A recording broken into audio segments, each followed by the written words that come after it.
السلام عليكم ورحمة الله. ازيكم عاملين ايه؟ يا رب تكونوا بألف خير. النهاردة عملت لكم عجينة طعمية في البيت بطريقة سهلة وفي منتهى الجمال. كفاية نضافتها يا جماعة، حاجة كده جميلة جدا. فضلا وليس أمرا، لو أول مرة تشوفوا القناة تشتركوا في القناة وتفعلوا الإشعارات على الكل علشان يوصلكم كل جديد بينزل على القناة. اتفضلوا معايا يا حبايبي. النهارده هنشوف ازاي هنعمل الطعمية البيتي في منتهى الجمال، احسن من المطاعم بأمر الله، بطريقة سهلة جدا ومبسطة. هنعملها بالمكنة العادية اللي بنستخدمها في الفرن. طبعا معايا المفرمة بتاعتي اهي، شبكاها في الرخامة دي، هفرم فيها معايا العجينة بتاعت الطعمية، وممكن نعملها في الكبة، مفيش ادنى مشكله يا جماعه. معايا كيلو من الفول المدشوش.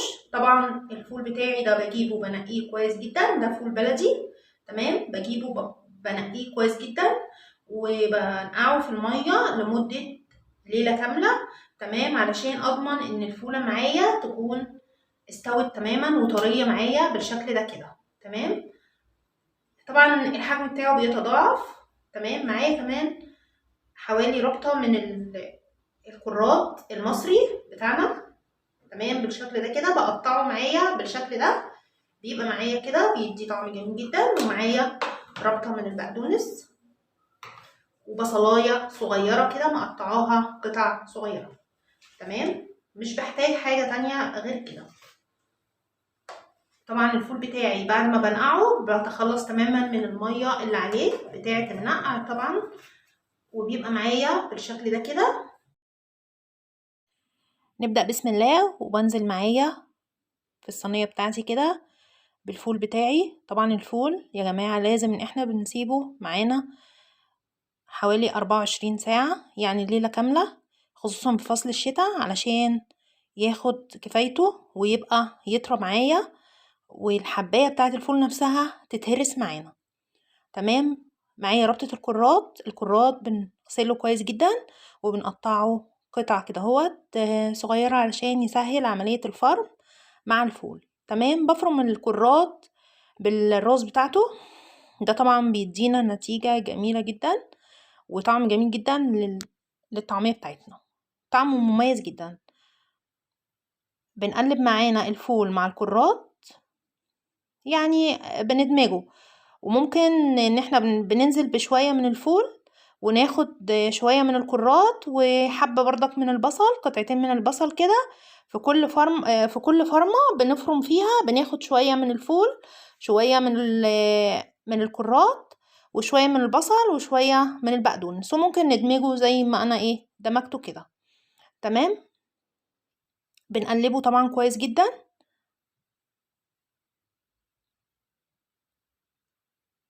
وبنبدأ ان احنا نحطه في المفرمة ونبدأ نفرمه. طبعا بنفرمه فرمتين، بمعنى ان احنا بنفرم وش، وبعدين بعد ما بنخلص اول مرة اول دور بنبدأ نلم العجينة بتاعتنا بتاعت الطعمية، بنقلبها كويس جدا عشان اللون بتاعنا كله يبقى موحد معانا تمام.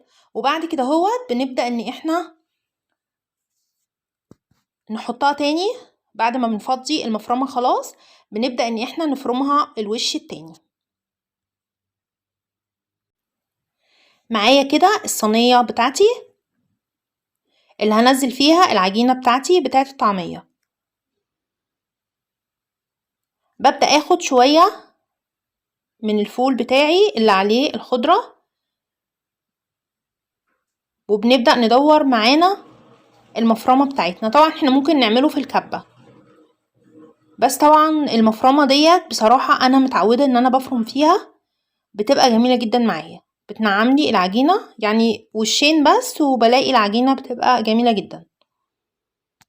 طبعا حبايبي بفضل افرم في العجينة بتاعتي بتاعت الطعمية لحد ما بخلص الكمية، وبعدين بفضيها في الصينية واقلبها كويس جدا وبديها وش تاني علشان تنعم معايا. طبعا حبايبي ده الوش التاني لعجينة الطعمية. طبعا شايفين جميلة جدا ازاي وناعمة جدا. بخلص الكمية كلها بتاعتي ونشوفها لما نيجي نعبيها في الاكياس. حبايبي عجينة الطعمية بقت معايا كده بالشكل ده كده، نعمت معايا وبقت في منتهى الجمال. طبعا عملتها وشين في المكنة بتاعتي، تمام، بقت بالشكل ده كده جميلة جدا. معايا الاكياس بتاعت التلاجة، تمام، هحط على قد الكمية بتاعتي اللي انا بقليها في الفطار بقى في العشاء، بعبيها وبشيلها معايا في الفريزر، تمام. بعبيها كده، باخد معايا كده الكمية اللي على قد ما بستخدمها، تمام. باخد معلقتين من المعالق الكبيرة بالشكل ده كده كده، وبخرج منها الهواء، تمام.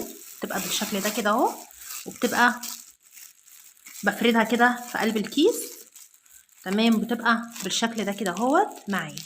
طبعا شايفين اللون بتاعها جميل جدا ازاي، خضراء وجميله جدا، بسم الله ما شاء الله. بعبي الاكياس كلها بتاعتي بنفس الطريقه، وبربطها من هنا كده من فوق، تمام، وبخلي الربطه بتاعتها من تحت، وبشيل الاكياس كلها فوق بعضها وبحطها معايا في الفريزر او في الديب فريزر على حسب، وبتبقى عندي في الفريزر بتبقى جميله جدا. بسحب منها وبعمل منها الفطار، بعمل منها العشاء في اي وقت، بتبقى جميله جدا. هخلص الكميه بتاعتي ونرجع مع بعض. كده يا حبايبي عبيت معايا الطعميه في الاكياس دي اللي انا هشيلها في الفريزر، بسحب منها زي ما بحتاج، بسحب منها، تمام، يعني كل ما بحتاج بسحب منها. وديت الطعميه بسم الله ما شاء الله، شايفين جميله جدا ازاي ولونها جميل جدا. وهنشوف ازاي بنحط عليها توابل جميله جدا، تمام. التوابل اللي بحطها معايا على عجينه الطعميه عشان اعمل احلى طعميه، بحط معايا شطه من اللي هي الحمرا كده عليها،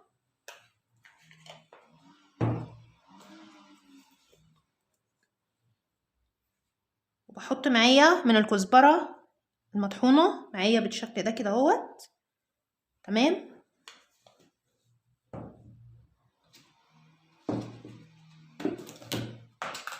وبحط معايا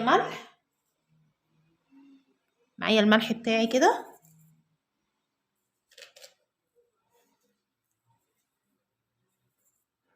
الملح بتاعي كده،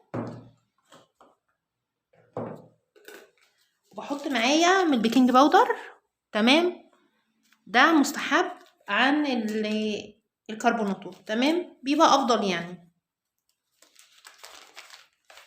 بحط منها حوالي بالظبط كده، يعني رشة كده، تمام كده، تمام. او بالمعلقة اللي هي بتاعتنا دي كده، بناخد معلقة من المعالق الصغيرة ديت، تمام، حوالي ربع معلقة من معالق الشاي، بتبقى حلوة جدا معاكي، بترفع لك الطعمية وبتخليها لك جميلة جدا. وطبعا بتتقلب، بنقلبها كويس جدا وبنقليها، بتبقى جميلة جدا. وان شاء الله هنبقى نجربها مع بعض بأمر الله. اتمنى لو الفيديو عجبكم ما تنسوش لايك للفيديو وشير عشان غيركم يستفيد، وسبسكرايب، اشتراك في القناة. والسلام عليكم ورحمة الله وبركاته.